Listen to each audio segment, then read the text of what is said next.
کتنا ٹائم لگا. اس سے پہلے آپ دیکھ لیں یحییٰ خان سے جان چھڑائی اسٹیٹ نے, اس سے پہلے آپ جنرل ضیاء الحق صاحب کو دیکھ لیں, اس کے بعد ان سے جان چھڑائی, اس سے پہلے ایوب خان صاحب سے. تو اسٹیٹ بڑی تگڑی چیز ہوتی ہے, اسٹیٹ کا مقابلہ کرنا کسی سی ایم کے بس کی بات نہیں, بلکہ کسی بھی لیڈر کے بس کی بات نہیں ہوتی. کوشش بڑی کی گنڈا پور صاحب نے, لیکن ان کی دال نہیں گلے, اور وہ عمران خان صاحب کی خواہش کے مطابق بہت بڑا اجتماع نہیں کر سکے کہ اسلام آباد کے در و بام جو ہل جائیں یا پورے شہر میں آگ لگ جائے یا پوری پبلک باہر نکل آئے, تو نہیں ہو سکا. اس کے بعد ان کی بیگم بھی آ گئی, عمران خان صاحب کی بشرا بیگم, وہ بھی آئی, انہوں نے بھی اپنی قیادت میں ایک بہت بڑا جلسہ رکھا, لیکن وہ بھی پوری طرح ناکام ہو گیا.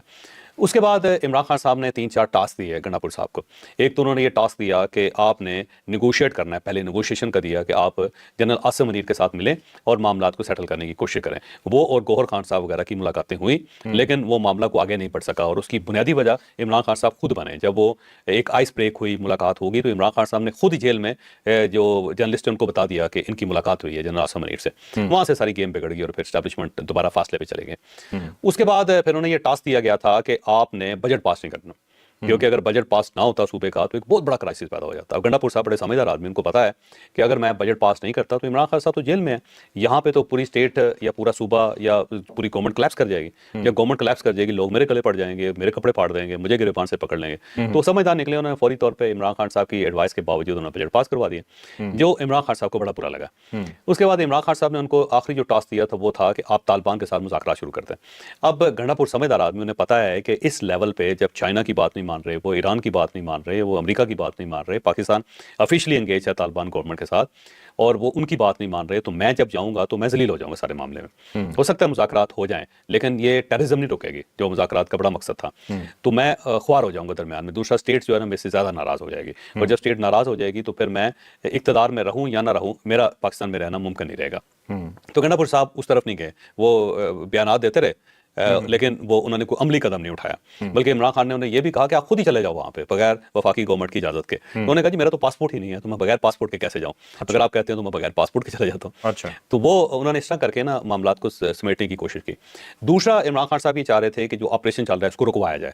گنڈا پور صاحب بڑے سمجھدار آدمی, ان کو پتا ہے کہ آپریشن ناگزیر ہے, اور اگر ہم اس آپریشن کو نہیں روکتے تو یہ جو دہشت گرد اس وقت کارنر ہوئے ہیں یہ پورے صوبے کے اندر پھیل جائیں گے. بلکہ ایک وقت ایسا بھی تھا جب گنڈا پور صاحب نے اپنے ساتھیوں کے ساتھ بات کرتے ہوئے اس چیز کا اعتراف کیا کہ اگر ہم نے فوج کے اوپر بہت زیادہ دباؤ ڈالا تو یہ فوج چھاونیوں میں واپس چلی جائے گی, کہ ٹھیک ہے جی 245 آپ واپس لے لیں, تو ہم اپنی ڈیوٹیز جو ہیں ان کو کنٹونمنٹس تک لے جاتے ہیں اور آپ خود نبٹ لیں ان کے ساتھ.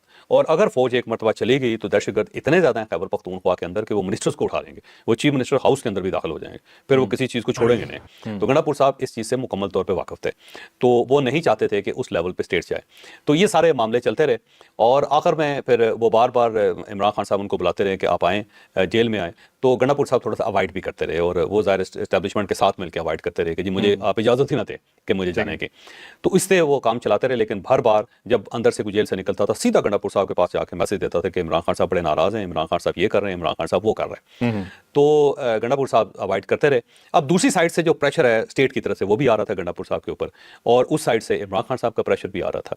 پھر ایک وقت پہ گنڈا پور صاحب نے محسوس کیا کہ اس سارے قضیے کے اندر یا جو بون آف کنٹینشن ہے وہ علیمہ خان صاحبہ ہے. تو علیمہ خان صاحبہ کیونکہ بہت زیادہ ایکسیس میں ہیں, ان کی بہنیں دوسری عمران خان صاحب کے ساتھ ایکسیس میں ہیں, تو روز کوئی نہ کوئی میرے خلاف بات کر دیتے ہیں, اور عمران خان صاحب اس کے اوپر پورا ایک کوہرام برپا کر دیتے ہیں, ایک طوفان لے آتے ہیں.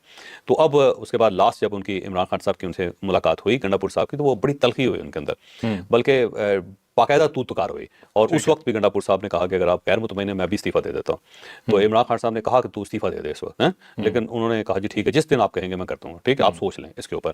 تو وہاں پہ ٹھیک ٹھاک ان کی لڑائی ہوئی لاسٹ ملاقات کے اندر, اور عمران خان صاحب چڑھ دوڑے ان کے اوپر, اور کچھ لوگوں کا خیال یہ ہے کہ عمران خان نے جوتا بھی اتار لیا تھا. اب یہ اللہ بہتر جانتا ہے کہ کس حد تک بات درست ہے, لیکن اس حد تک عمران خان صاحب چلے گئے. تو جو جیل کے اندر لوگ ہیں وہ بتاتے ہیں کہ لڑائی ٹھیک ٹھاک ہوئی. گنڈا پور بڑا ریزنیبل تھا اس میں, گنڈا پور صاحب کی بات غلط نہیں تھی. اس نے کہا عمران خان صاحب کو کہ خان صاحب آپ کیا کرنا چاہتے ہیں, اگر ہم فوج کو وہاں سے نکال دیتے ہیں تو یہ صوبہ نکل جائے گا, یہ چلا جائے گا افغانستان کے پاس. اب کوٹ اینڈ کوٹ جو ہے کچھ لوگوں نے کہا جو وہاں پہ موجود تھے, یا بعد میں گنڈا پور صاحب نے جن لوگوں کو بتایا, وہاں سے یہ خبر چلتی چلتی ہم تک پہنچ گئی کہ عمران خان صاحب نے کہا جانے تو صوبہ جاتا ہے, تو کہ اگر افغانستان میں بھی چلا جاتا تو جانے دو اس کو, تمہیں اس کے بارے میں غور نہیں کرنا چاہیے, سوچنا نہیں چاہیے. تو اس لیول تک ان کے درمیان ہارٹ ٹاک وہاں پہ ہوئی تھی. اور اس کے بعد باہر جب نکلے تو انہوں نے پھر گنڈا پور صاحب نے علیمہ خان صاحبہ کے بارے میں بات کی, اوپنلی بات کی. انہوں نے کہا جی ایم آئی کے ساتھ ملی ہوئی ہیں اور یہ سب کچھ وہاں سے ہو رہا ہے, اور بات کی. اب کچھ لوگوں کا کہنا یہ ہے کہ یہ گنڈا پور صاحب کو عمران خان صاحب نے کہا تھا کہ علیمہ خان کے بارے میں اگر آپ جو سچ میرے سامنے بولتے رہیں تو پبلکلی بولیں آپ, اگر مرد کے بچے ہیں. اچھا, تو وہ انہوں نے بول دیا. اس کے بعد پتہ نہیں علیمہ خان صاحبہ کا جادو چلا ہے یا بشرا بی بی کا جادو چلا ہے, اچانک کل یہ فیصلہ ہو گیا, اور یہ فیصلہ ہوا اس کے جو کرائسز ہیں وہ اب آپ کے سامنے ہیں. تو گنڈا پور صاحب جو ہے وہ ایفرٹ کرتے رہے ہیں بیچارے کہ صوبے کو بھی چلا لیں, اسٹیٹ کے ساتھ بھی چلیں, اسٹیبلشمنٹ کو بھی ساتھ لے کے چلیں, عمران خان کے لیے وہ مذاکرات بھی کریں, لیکن کوئی خاطر خواہ نتیجہ نہیں نکل سکا. اور اس کے بعد ناکامی کے بعد جب انہیں خبر ملی, اور اس چیز کا ان کو پتہ نہیں تھا, ویسے یہ فیکٹ ہے کہ یہ خبر انہوں نے ٹیلی ویژن سے دیکھی کہ مجھے فارغ کر دیا گیا, اور وہ انتظار کرتے رہے کہ جب کوئی اتھینٹک آدمی بات کرے گا تو پھر میں بات کروں. جب سلمان اکرم راجہ صاحب نے باہر نکل کے بات کی تو پھر انہیں پتہ چلا کہ واقعی عمران خان نے کہا ہے. تو پھر انہوں نے پہلے ایک پوسٹ لگائی